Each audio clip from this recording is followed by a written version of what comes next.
Mesdames, Messieurs, pour ne pas dire mademoiselle aussi, merci d'avoir répondu à notre invitation à cette conférence de presse du 15-12-2023. Nous allons donc procéder à la lecture de la déclaration liminaire. Les élections de représentativité des centrales syndicales ont vécu avec comme principale difficulté les nombreuses omissions, voire la disparition de certaines listes et la mauvaise carte électorale, qui est une violation de l'arrêté portant organisation des élections de représentativité des centrales, accentuant ainsi la faible participation. Parmi les 12 centrales syndicales qui étaient en lice, 5 ont franchi le seuil de 10% de représentativité, dont la Fédération Générale des Travailleurs du Sénégal B, FGTSB. C'est l'occasion pour moi de rendre un hommage appuyé à Feu Sidi Ndiaye, qui s'est sacrifié pour l'émergence de notre organisation. Malgré les tentatives de déstabilisation de notre centrale syndicale par des groupes internes et externes, nous avons pu tirer notre épingle du jeu en doublant notre score des élections précédentes. Cette performance, qui témoigne de notre grande résilience, est loin de refléter la valeur intrinsèque de notre organisation.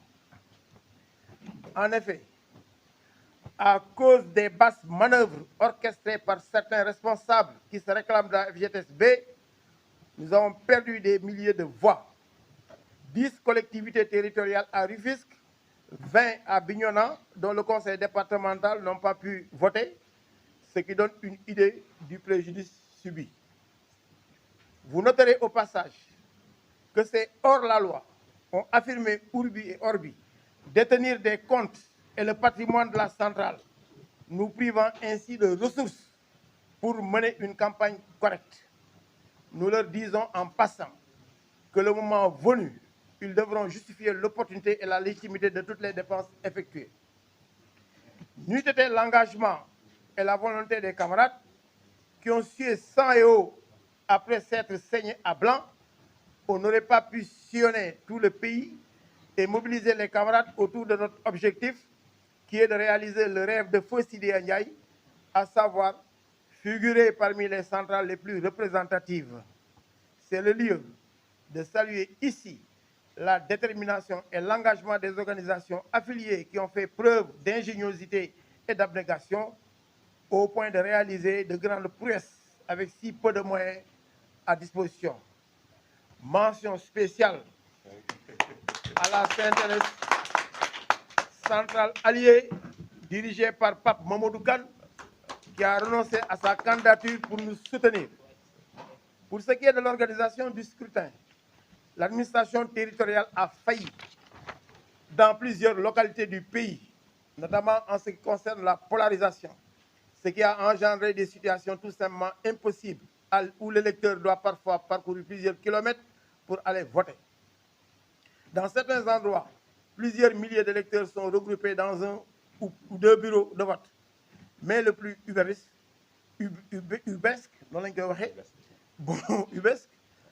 ce sont des listes de nos camarades qui disparaissent comme par enchantement, les problèmes étant tels que parfois, ils vous donnent le tournis. Il s'y ajoute que la faillite des centrales syndicales a vraisemblablement démotivé les travailleurs qui n'ont pas voté en masse, même si le taux de participation s'est amélioré par rapport aux élections de 2017.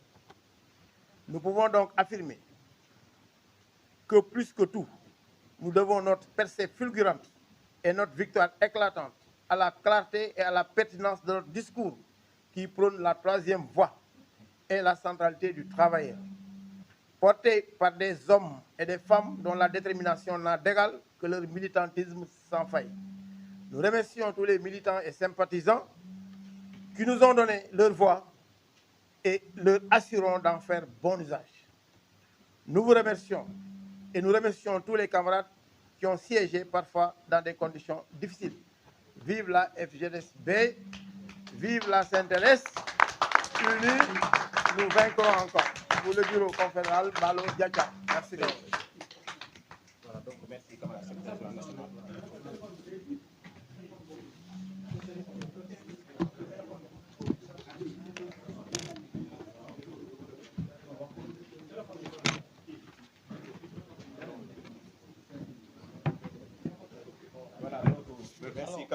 Je pense que nous venons donc d'écouter le camarade secrétaire national donc, de la FGTSB, de la coalition. Nous allons à présent donc donner la parole au camarade secrétaire général Pambay Marissila, donc celle-ci authentique, qui va lire donc la déclaration. Et je vous avais la parole. Assalamu alaikum wa rahmatullah. Ñu ngi nuyu ku ci nekk ci turam ak santam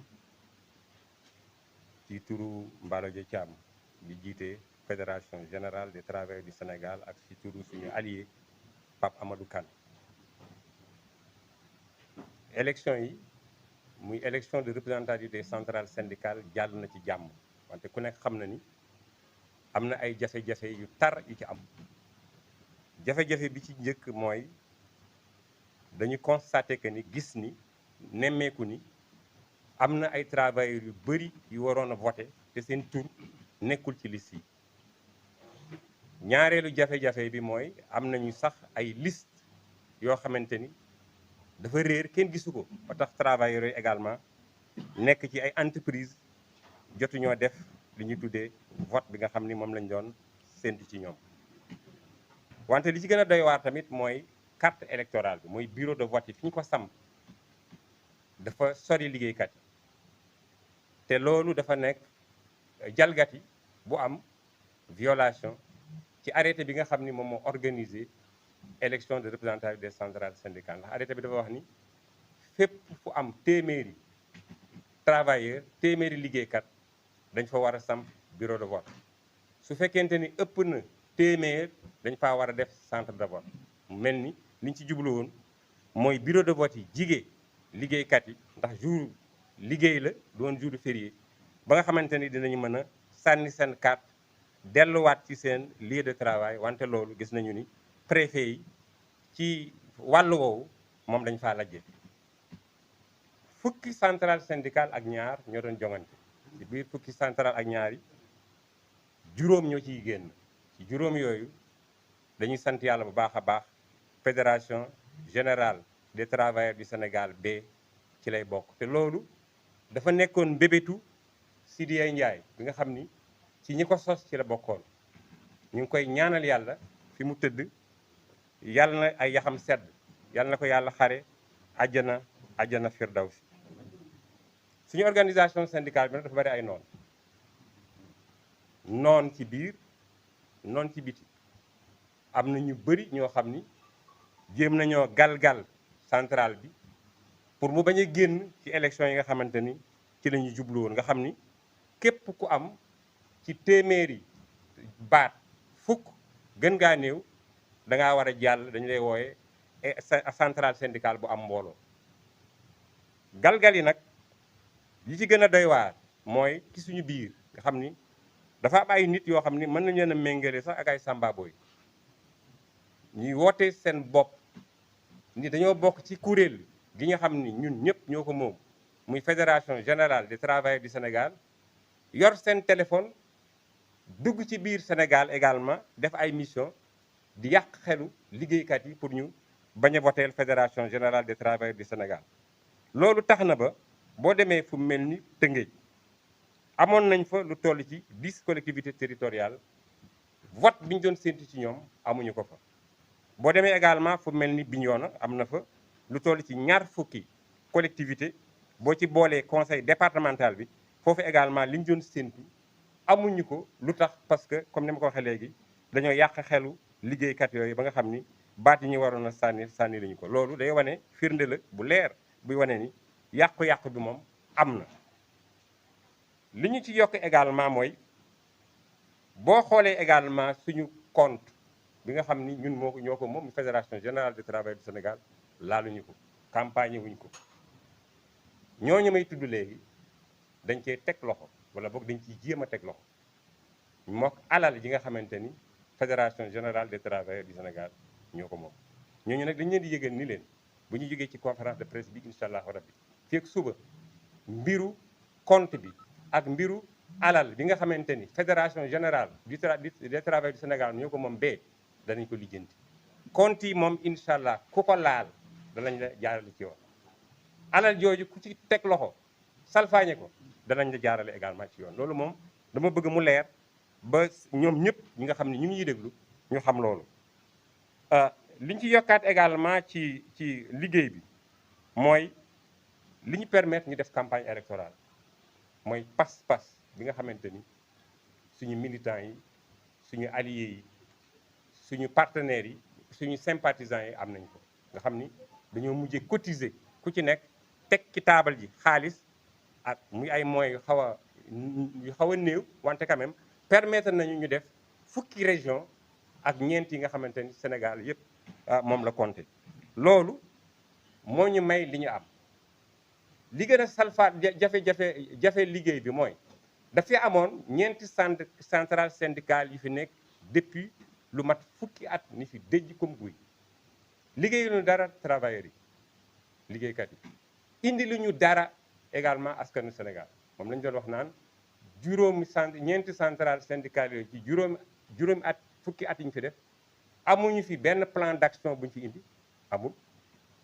amul benn ati bu ñu fa am amul benn xeex bu ñu fi def loolu également dafa taxoon ba liggéeykat yi xaw a découragé te boo ko boolee nag ak jafe-jafe yi nga xam ni moom la ñu tudd léegi day wane li tax liggéeykat yi vraiment voté bu am solo loolu également dañ koy wax mais dañuy sant yàlla bu baax a baax ndaxte fépp fu ñu jaar li ñu amoon mooy ñun amuñu woon pour def bilan parce que ñun nekkuñu woon syndicat bu am mbooloo ñun li ñu amoon mooy présenter liggéeykat yi ak askanu Sénégal li ñuy tuddee ñun suñu nu ñu tuddee sax programme n'est-ce pas suñu programme bi nga xam ni moom la ñu nama def pour liggéeykat yi moom la ñu naan def également pour askanu Sénégal te programme boobu mel na ni liggéeykat yi ak askanu Sénégal dégg nañ ko bu baax a baax ba tax na résultats yi ñu am ni loolu loolu da koy firndeel résultats yi nag baax na li sax ba baax mooy ñu ngi jóge ci juróomi poñ ci élection yu mujj yi dem tey jii ci ëpp li fukki poñ ci ñaar fukki liggéeykat yoo jël loolu je pense que amul benn centrale syndicale bu def jëf ju mel noonu loolu également dañ ciy santaat bu baax a baax liggéeykat yi santaat ci bu baax a baax également responsable syndicaux yi nga xamante ni ñu ngi ci suñu biir centrale syndicale muy des syndicats affiliés sant ci également bu baax a baax suñu partenaire Pape Mamadou Kane mi nga xamante ni dañ koy wax gàcce ngaalaama li tax ñu koy wax gàcce ngaalaama mooy dafa bàyyi candidature am moom mënoon a nekk candidat ñu nekk 13 centrales syndicales mu ni bàyyi naa sama bos jàppale fédération générale des travailleurs du Sénégal ngir jëmbi Mballo Dia Thiam ak ngir jëmmi Sidya Ndiaye mi nga xam ni làqu na yal na ko yàlla xaare àjjana firdawsi loolu moo nekkoon li ëpp solo ci conférence de presse bi ci li ñu war a tënk en wolof li ci des mooy ñun dañoo nekk centrale syndicale bu ubbi voie bu bees yoon bu bees defuñu participation responsable yéen ñëpp xam ngeen li participation responsable mooy la fa amoon juste bi ñuy jóge ci indépendance yi defuñu néo participation responsable mooy ñu logal la nga ni muut ñu nekkuñu ci loolu li ñu ñor mooy porter revendication travailleurs li ñu ñor mooy défendre travailleurs li ñu ñor mooy porter revendication askanu Sénégal loolu moo ñu ñor li ñu ñor mooy fi mu nekk ni fépp fu liggéey a nekk am jafe-jafe ñu nekk ci sa wet taxawu la loolu mooy voie bi nga xamante ni fédération générale des travailleurs du Sénégal moom lu ubbi te voie boobu voie la buy déranger loolu moom xam nañ ko buy déranger politique yi buy déranger également suñu naataangoo yi ma wax léegi nga xam ni nee naa ko léegi ñu ngi ni déj ci table gouvernement muy président de la République ak premier ministre te indi lu ñu dara askanu Sénégal indi lu ñu dara travailleurs yi was loolu laa amoon lu may wax président véritablement asalaamaaleykum wa rahmatullah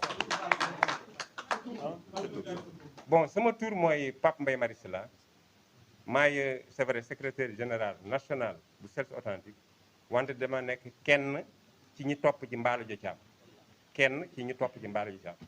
adjoint Mballo Dia Thiam. Donc merci camarade secrétaire national du Self Authentique. Nous allons donc à présent donner la parole au camarade secrétaire général donc de CNTS, le camarade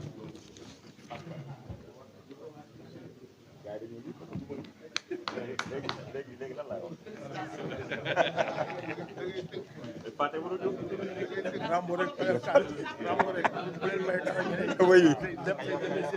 Oui, bien sûr. Oui.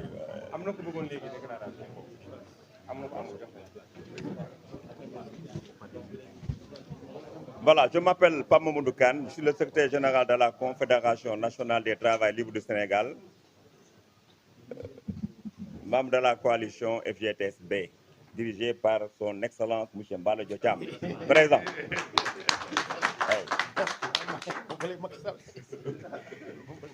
Alors, permettez-moi tout d'abord de rendre grâce à Allah, de prier sur le prophète sallallahu alayhi wa sallam, de remercier le camarade Mbalo Diocham et ses adjoints, tous les camarades présents, mais également la presse.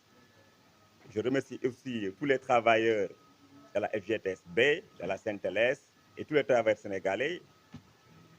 Et aussi remercier aussi l'administration pour l'organisation de ces élections. Malgré que l'organisation était défectueuse, il y avait trop de problèmes comme on l'a dit.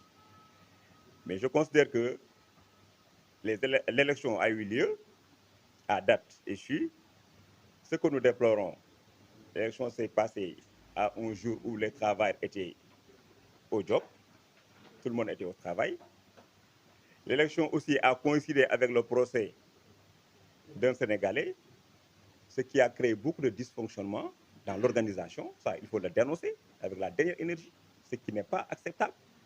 Parce que nous sommes des travailleurs, nous sommes régis par des textes, notamment les conventions internationales ratifiées par le Sénégal, dont la Convention 87 et la Convention 98 sur les libertés syndicales. Donc, on considère que l'élection devait avoir lieu un samedi ou bien un dimanche pour permettre à tout le monde d'aller voter et de rentrer chez lui. Ou bien de décréter le mardi férié pour qu'on puisse aller voter et rentrer chez nous. Parce que le travail n'est pas n'importe qui. C'est quelqu'un qui donne sa force. Après le job, il doit se reposer. Après l'élection aussi, il doit se reposer. Donc voilà, entre autres, vraiment, questions sur lesquelles nous voulons vraiment attirer l'attention du ministère du Travail pour une prochaine fois, pour que vraiment ces choses-là ne se passent plus. Maintenant, comme tout le monde l'a constaté, le jour de l'élection, beaucoup de travailleurs n'ont pas trouvé, n'est-ce pas, leur lieu de vote, leur bureau de vote. Il y a des entreprises où le patronat avait demandé au travail d'aller travailler parce qu'il ne leur permettait pas d'aller voter. Ce qui est inacceptable, ce qui est anormal, ce que nous dénonçons aussi. Parce que le travailleur est libre d'aller voter, le travailleur est libre de tenir une réunion dans l'entreprise. Ça, c'est des dispositions réglementaires du Code du travail, de la Constitution, qui nous le permettent. Mais malheureusement, les inspecteurs du travail qui étaient chargés, n'est-ce pas, d'aider nos camarades, n'est-ce pas, à faire leur vote, ils ne les ont pas aidés. Ça aussi, c'est un quoi que vraiment nous dénonçons et aussi demander, exiger des autorités, n'est-ce pas, d'être plus vigilants, n'est-ce pas, en ce qui concerne l'élection. Parce que l'élection présidentielle au Sénégal, mais ça se passe avec toutes les normes, avec toutes les garanties, avec toute la sécurité. Mais pourquoi aujourd'hui les travailleurs, on ne les protège pas pour qu'ils puissent aller voter normalement et rentrer chez eux? Ce n'est pas normal. Aujourd'hui, si vous avez remarqué l'élection, le taux d'abstention, le taux d'abstention est réel. Beaucoup de camarades n'ont pas voté dans les départements, et particulièrement aussi à Dakar. Si aujourd'hui, on permettait à tous les travailleurs d'aller voter dans les collectivités locales, on ne serait pas à la 5e place, on serait à la 2e ou bien à la 3e place, la GTSB. Ça, tout le monde le sait. Mais malheureusement, beaucoup de nos camarades, n'est-ce pas, n'ont pas voté, ce qui nous a vraiment coûté vraiment ce que nous avons aujourd'hui. Mais on rend grâce à Allah, parce que pour la première fois dans l'histoire du Sénégal, la FGTSB est maintenant dans la cour des grands, a dépassé, n'est-ce pas, la barre de 10%. Parce que comme vous le savez, Fossili Ndiaye est allé à 2 élections, mais il n'a jamais franchi, n'est-ce pas, la barre de 10%. Aujourd'hui, Dieu merci, avec EG Mbalo Diocham et la FGTSB, avec tout le monde qui gratte autour d'Mbalo, nous avons eu 10%. Ça aussi, nous devons le préciser. Et vraiment, nous félicitons les camarades qui ont eu à voter pour la FGTSB et les encourager. Et pour leur dire que rien ne sera comme avant. Parce qu'avec Mbalo Diocham et ses amis, nous allons vraiment reconsidérer beaucoup de choses dans le mouvement syndical sénégalais. Ils l'ont dit en wolof et en français, nous ne sommes pas dans des deals, nous ne sommes pas dans la participation responsable ni irresponsable. Nous sommes des responsables syndicaux. Et notre vocation, c'est de défendre à tout prix les intérêts économiques, les intérêts financiers, les intérêts matériels, les intérêts moraux de nos camarades. C'est ça notre vocation. Et Inch'Allah, à la table des négociations, nous allons vraiment essayer d'abréger la souffrance des camarades. Maintenant, il faut le dire aussi avec force. Nous avons constaté que l'argent a coulé à flot lors de ces élections-là. Les 4 centrales dites représentatives ont déployé beaucoup de moyens financiers pour corrompre les travailleurs à aller voter pour eux. C'est ça la vérité, notamment les syndicats d'enseignants, avec les secrétaires généraux qui sont à leur tête. On les a promis de l'argent, on les a promis des postes, n'est-ce pas, sur le plan international, sur le plan national, n'est-ce pas, je ne sais pas, du n'importe quoi. C'est ça la vérité. Ce qui fait dire qu'aujourd'hui, nous lançons un appel d'être plus responsables et d'être plus vigilants par rapport à leur direction, pour qu'ils puissent aller voter pour eux. Je parle de l'UNSAS, de la synthèse, la CTFC et tout le monde. Ça, je le dis. Donc aujourd'hui, nous dénonçons vraiment cette corruption-là qui a permis à ces cadres-là d'être aujourd'hui là où ils sont. Nous, si on avait les moyens que ces gens-là avaient, on serait classé super premier. Ah oui, super premier. On ne nous verrait pas, je te jure. On n'avait rien. Aucun soutien matériel ni financier de la part de qui que ce soit. Bambir l'a dit. C'est avec les petits moyens, les maigres moyens que nous avons, que notre camarade secrétaire général a sillonné les 46 départements de Sénégal. Et je le Yacham. Il n'a dormi aucune nuit depuis 1 mois avec ses amis, les Sow et autres, là, les Mbaye Sow et autres. Il passait tout son temps dans les entreprises agricoles, notamment à Saint-Louis, à Dagana, à Richard Toll. Il est allé partout, à Ranérou, à Sédhiou, à Bakel, Tambacounda, en passant par Kaffrine, etc., jusqu'à venir à Dakar. C'est pourquoi aussi on n'a pas eu la chance de faire une bonne campagne à Dakar. Et ce que ça nous a valu, ce que nous avons aujourd'hui. À Dakar, on n'avait pas le temps d'aller dans les grandes entreprises pour vraiment désorienter, n'est-ce pas, nos camarades qui étaient présents. Pour vous dire que quand on n'a pas de moyens, il faut se vraiment limiter avec ce que tu as. Donc, c'est ce que nous avons fait. Mais Dieu merci, aujourd'hui, nous avons la moyenne et nous allons peser sur la balance. Et Inch'Allah, dans les 5 prochaines années, nous allons inviter tous les camarades sénégalais à rejoindre la FGTSB et la Sainte-Thérèse pour qu'on puisse vraiment unir nos forces et vraiment dégager ces gens-là, n'est-ce pas, du plateau. Alors, pour terminer, je remercie tout le monde pour vous dire que ça, c'est un début de collaboration avec la presse, parce que nous n'allons pas dormir sur nos lauriers comme le font les autres. Nous allons communiquer avec vous sur les résultats que nous aurons dans toutes les plateformes où nous serons présents pour défendre les travailleurs. Ça, c'est important. C'est ça notre job.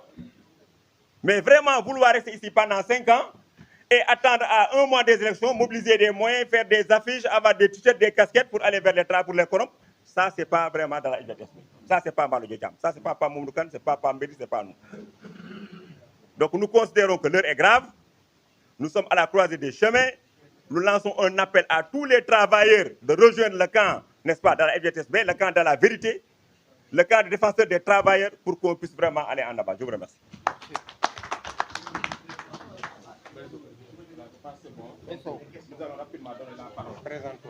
Je m'appelle Pape Mamadou Kane, je suis le secrétaire général de la Confédération nationale des travailleurs libres du Sénégal, Sainte-Thérèse. Ah? Je suis Pape Mamadou Kane, je suis secrétaire général de la Confédération nationale des travailleurs libres du Sénégal, Sainte-Thérèse, affilié de Malo Djam de la FGTSB. Voilà, merci.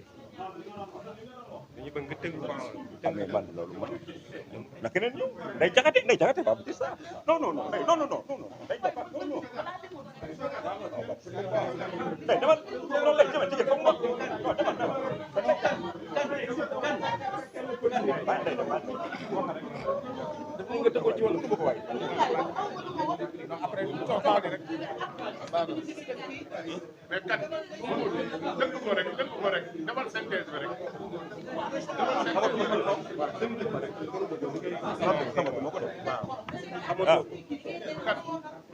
mooy li ngay tënk mooy jafe-jafe yi.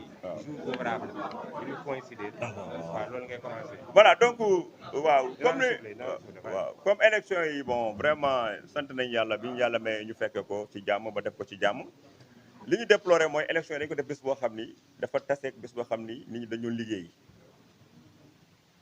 nit ñi dañ doon liggéey ba pare si seen bërëbu liggéeykaay am na si ñoo xam dañ leen sax du ngeen fi voté parce que tey jour wu liggéey la loolu nag li ko indi mooy ministère du travail moom moo deful waru garam parce que comme moom moo doon maître d'œuvre de ces élections là avec la commission électorale nationale waroon nañu jël bés boo xam ne kenn du liggéey samedi wala dimanche ñu def ci élection yi nga xam ne ñëpp dañuy voté si jàmm dañuy ñibbi ci jàmm mu coïncider aussi ak benn procès bu amoon au Sénégal boo xam ne dañu indi coow du ma ci dugg loolu tax na ba nga xam ne liggéeykat yu bëri ñemewuñu woon sax génn pour voter ci beneen bi aussi bureau de vote yi ak centre de vote yi ni ñu ko polariser baaxul ci liggéeykat yi parce que dañu waxoon fu am téeméeri liggéeykat dafa war a nekk lieu de vote mais am na centre yoo xam ni dafa nekkoon ci ay junni liggéeykat ñoo fa nekkoon mais benn bureau de vote moo fay nekk wala sax des fois sax doo fa gis bureau de vote parce que am na fu mel ne lycée Dinamo fi liste yi gisuñu ko woon dafa réer ay Dangote entreprise yooyu la même chose c'est foofu ñoom tamit ñu bëri voté wuñu ndax dysfonctionnement yooyu ak feneen ak feneen ak feneen ba nga xam ni travail bi sax finalement dañu mën découragé sax pour mën a dem di wëri seen i lieu de vote seen centre de vote wala ñu wëri fan la seen liste nekk parce que ñu am jot bi parce que jour liggéey la woon donc loolu yu bëri moo gàllankoor élection yi ba nga xam ni élection yi awul yoon ni mu war a awee yoon waaw parce que kontaan nuñ ci ñun FGTSB parce que suñu sañoon day aw yoon ñu gañe gars yi gañe bu leer nañ parce que ñoo leen mën mais ñoom li ñuy seetlu mooy ci élection yi daf si am ay centrales yoo xam ne dañoo yoroon xaalis bu bëri ay koppar di ko joxe pour nit ñi di leen votel maanaam di leen jënd te li indi xaalis boobu waxuma ko sax ci français yi ma wax ko ci olof te am subvention boo xam ni ñoom dañu ko doon bénéficier de 300 à 600 millions par année ñu koy jox 4 centrales ñu koy séddoo kii am lii kii am lii kii am lii moom la ñuy jël di ko denc ba élection jege si ñu jënd seen i 4x4 jënd seen i t-shirt seen i flyers seen i affiche inondé Sénégal naan votel leen ñu votel leen ñu votel leen ñu yéen la ñuy défendre alors que amuñu bilan présenté wuñu benn bilan ci élection yi ñun nag amuñu woon bilan yi présenté parce que ñun ñu war a ñëw ay novice lañu ñun on avait lancé la 3e voie prônée par SG Bara Thiam qui est là te 3e voie bu ñu ko prôné yóbbu ko ci liggéeykat yi dañ ko nangu parce que xam nañ ni c'est une voie de rupture ah oui ñun nangul ñu ko et c'était une voie de développement te di ngeen ko gis parce que comme léegi yàlla may na ñu at mi am 10%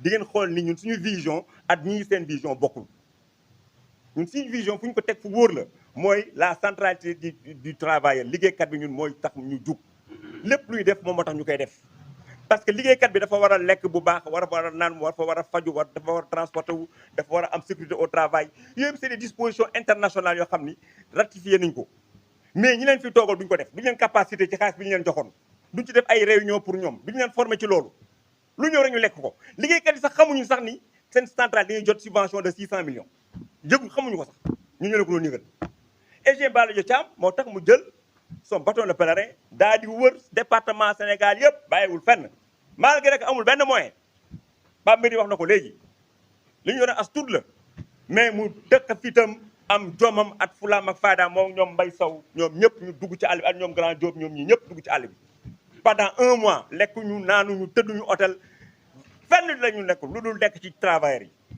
photo yaa ngi nii ak ñun mën nañu la ko envoyer après ñu ngi woon ci tool yi au niveau des grands domaines à Saint-Louis n'est-ce pas dans les secteurs agricoles yi gën a sori ci kii bi di taxawu jigéen ñi ak góor ñi nga xam ñu ngi si ay jafe-jafe parce que ñooñu dañuy jël ay conventions yoo xam ni c'est des conventions de 1957 avant l'indépendance moom la régir amuñu avancement amuñu CDD amuñu CDI amuñu dara dañ leen di jël ni rek leen liggéeyloo loolu moo fi war a deñ nous sommes dans un monde moderne un monde ouvert ñëpp a war a syndiqué wu ñu xamal leen jël ay dispositions contre le patronat li ñu war a def ñu def ko bu ñu ko def ñu teg leen ci yoon mais ñi ko waroon def defuñu ko pendant 5 ans ñëw ba tey dem ci jàngalekat yi syndicat jàngalekat yi nga xam ni ñi leen jiite seen bopp yi dara nekku ci nax leen jox leen xaalis dig leen ay poste de formation ay centre de terrain ki ay BIT affaire yu ñàkk fayda pour bu ñu paree ñoom ñu daal leen yóbbu ci poste yooyu ñu dem ñu nekk ay syndicalistes parce que ñoom ku si nekk si ñoom mosul génn Sénégal xamuñu sax fuy Genève wala ay BIT mosuñu tukki ay kaw-kaw lañu moo tax on lance un appel aux enseignants du Sénégal ñoom la ñuy waxal c'est des intellectuels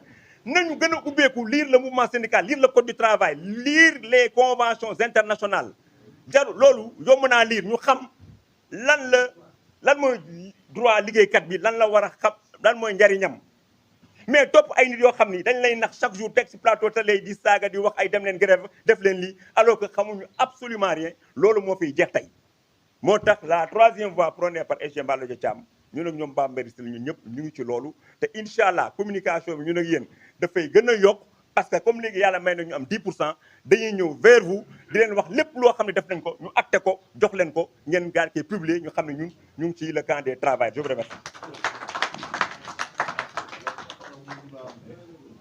Nous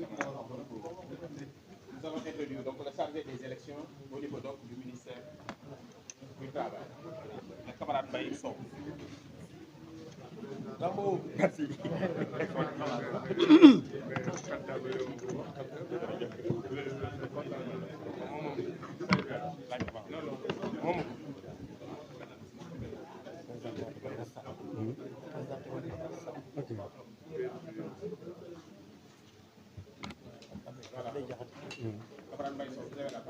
Ok, donc merci camarade Sarr.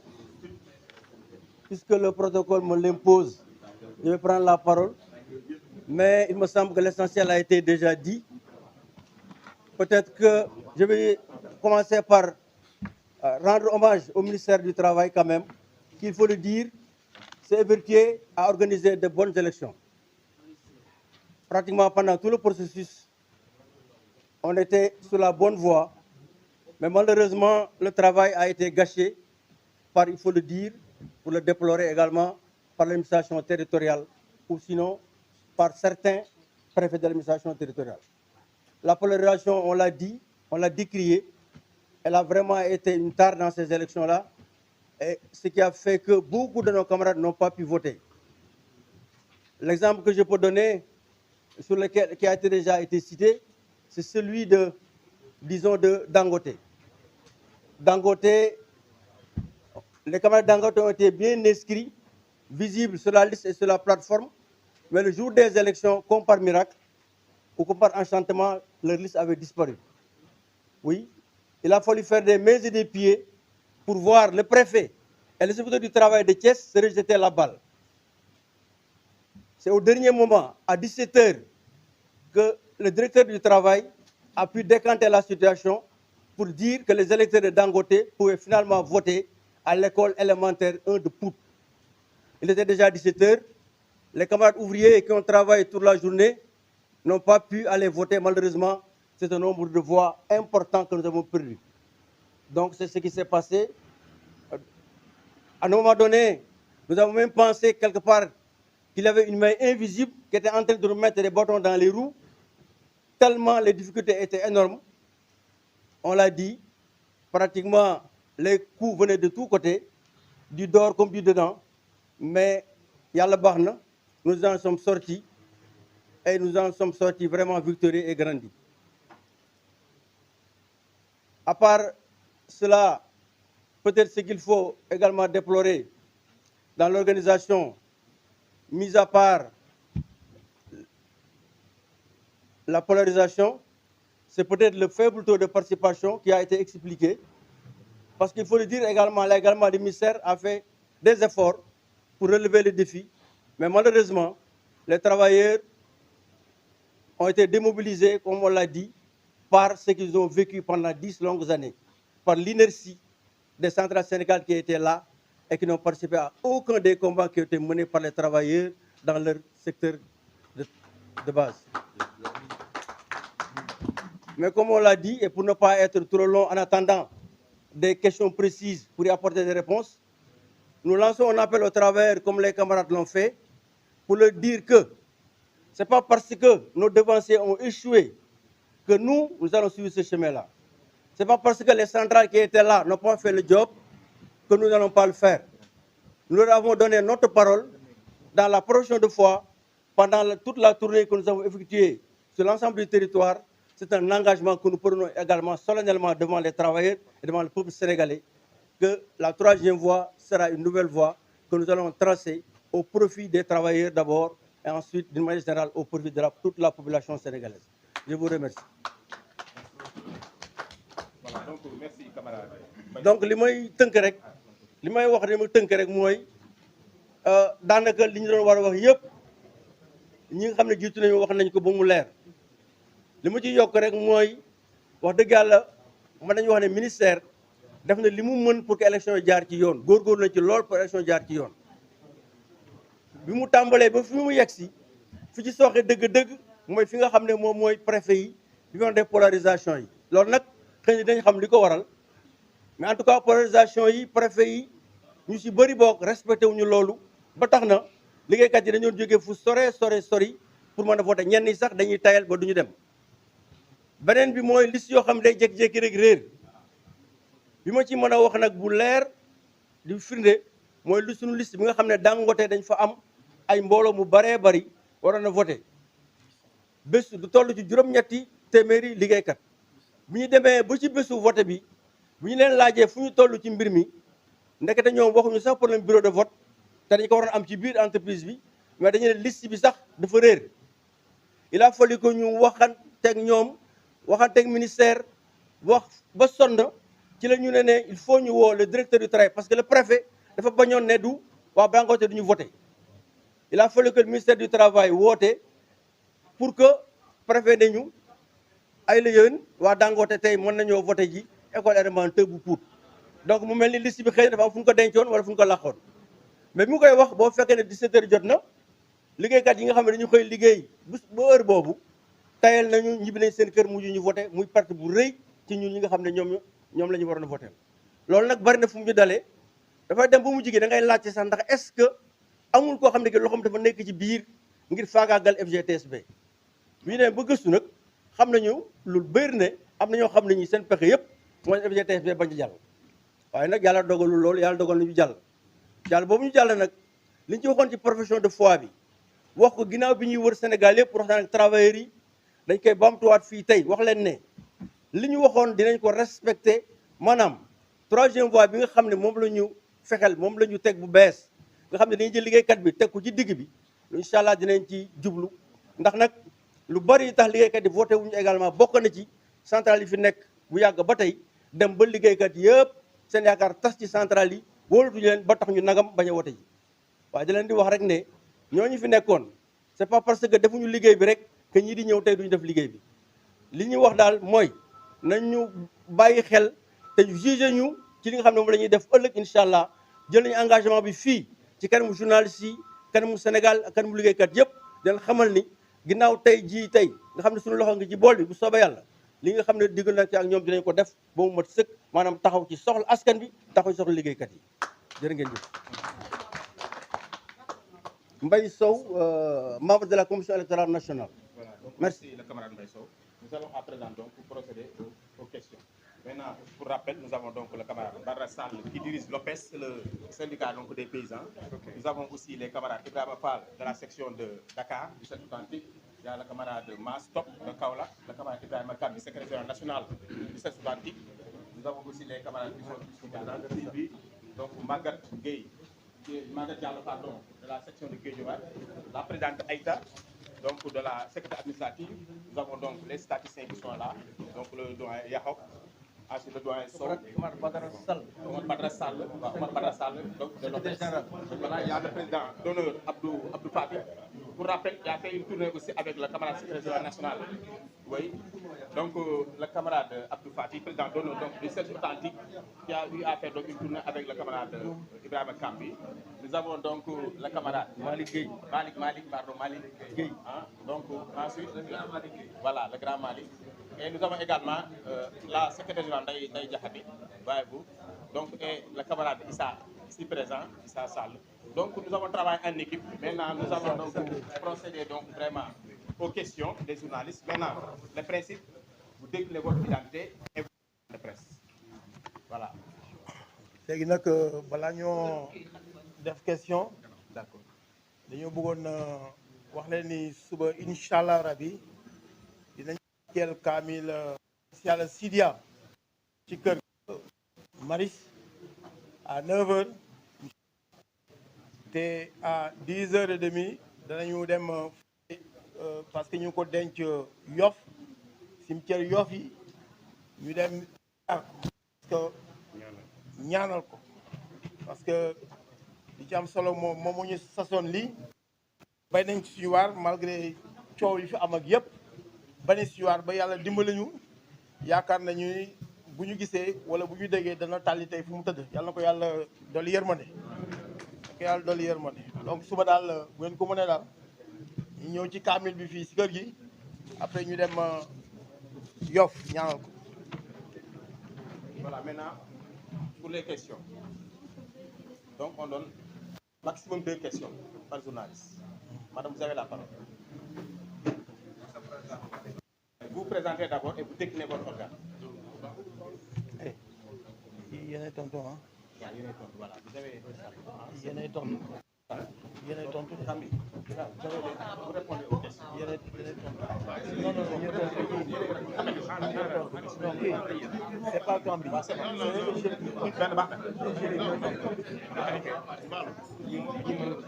yéen EG ñooy tontu.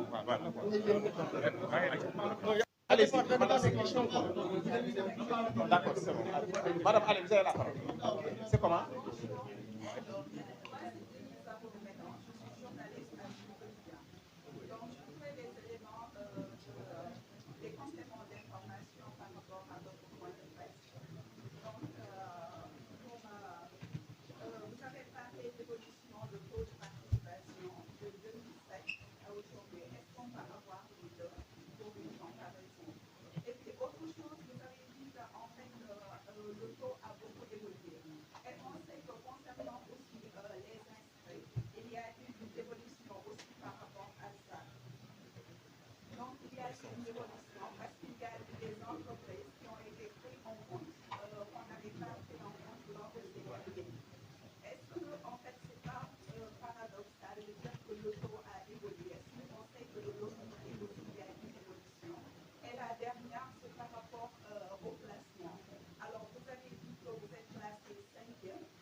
Oui. Donc, madame, pour ce qui est des résultats, je crois que nous sommes dans une ère où, quand même, moderne, assez moderne, pour pouvoir dire, 1 heure après la fermeture des bureaux de vote, pour pouvoir dire les résultats. Nous avons travaillé sur la base de procès-verbaux que nous avons reçus de nos représentants dans tous les départements du Sénégal. C'est sur cette base-là que nous avons travaillé avec nos statisticiens qui sont là. Certainement, si on avait le temps, on aurait pu faire une projection, vous montrer exactement ce qui s'est passé. Donc c'est très clair, c'est très net, c'est scientifique. Donc c'est ça, sur ça que nous sommes basés pour dire que nous sommes 5e. Donc il faut le dire, hein, je crois que tout le monde a noté que le jour du scrutin, jusqu'à 1 heure tardive, on était à coude avec la CSA. C'est au dernier moment quand même que nous sommes classés 5e, on est réaliste. On aurait bien voulu, on aurait bien aimé être 1er ou 2e. On est réaliste, on n'est que 5e, mais nous prenons cela, nous ne crachons pas dessus. Maintenant, concernant l'évolution, il faut savoir que ce sont les entreprises, c'est l'employeur qui inscrit les travailleurs. Le travailleur ne va pas s'inscrire, contrairement à ce qui se passe lors des élections présidentielles. Donc c'est pourquoi, je dis, s'il y a évolution, c'est pourquoi j'ai dit tout à l'heure que le ministère du Travail a fait un effort en demandant et en convoquant les DRH de tous les ministères, les DRH du secteur privé, pour leur demander solennellement d'envoyer leur liste de leurs employés. C'est comme cela que le taux d'inscrits a vraiment beaucoup évolué et passé. Les chiffres, certainement, vous seront donnés par notre statisticien qui est là-bas. Donc, voilà ce qui explique cette évolution. Voilà ce qui explique cette évolution. Donc, par rapport... Non, je préfère qu'il le dise lui-même. Donc, voilà, je crois que le statisticien pourra donner les chiffres exacts par rapport à l'évolution pour montrer le travail scientifique que nous avons fait pour en arriver à ces résultats-là.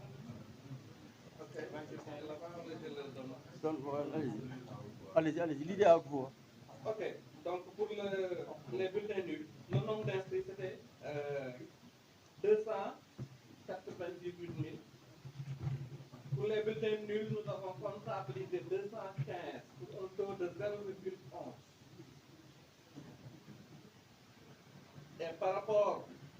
taux de participation. C'est vrai que cette année, nous avons constaté un taux de participation de 33,94%, alors que pour la dernière élection, c'était de 28,5%. Je pense que c'était ça la question. Ok, merci. Merci. Pour la place. Voilà, c'est ça. Et pour les autres, merci. Merci Google Gueye et Einstein Fall. Oui, bon, ce sont nos experts. Google Gueye et Einstein Fall. Voilà pour les questions. Pour les questions. Il y en a pas qui... Apparemment, tout le monde est content. Voilà. Adja Halagassi. Voilà, donc, Bon, voilà, nous vous remercions. voilà. Allez-y, ñaanal. Adja ñaanal. Ñaanal ñu ñaanal. ñaan Adja. Doo ñu ñaan. Adja vas-y. Amin. Amin. Amin. Amin. Amin.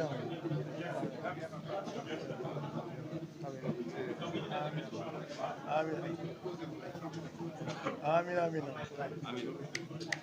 Amin. Amin. Amin. Amin. Amin.